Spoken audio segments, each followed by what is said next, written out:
உங்கள் இருதயம் கடினமாக இருக்கிறதா? எங்கள் சபையிலே ஒரு அருமையான சகோதரி விசுவாசத்தோடு வருவாங்க. அவங்களுடைய ஹஸ்பண்ட் ஆண்டவரை ஏற்றுக்கொள்ளவில்லை. பயங்கர செயின் ஸ்மோக்கர், குடிப்பார்.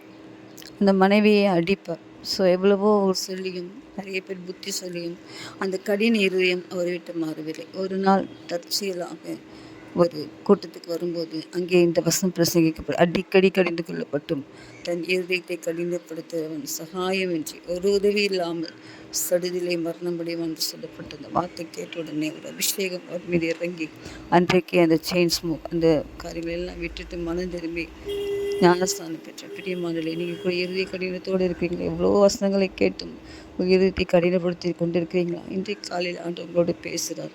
ஒரு கடின இருதயத்தை மாற்றி அந்த சதையான இருதயத்தை கற்றுக் கொடுக்க அவர் வல்லவர். கடினங்களை மாற்றுங்க, கடின இருதயங்களை மாற்றுங்க. அந்த முடிவு பயங்கரமானது.